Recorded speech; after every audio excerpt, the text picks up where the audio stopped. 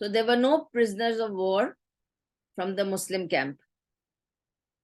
The only people who got martyred were 15 of them.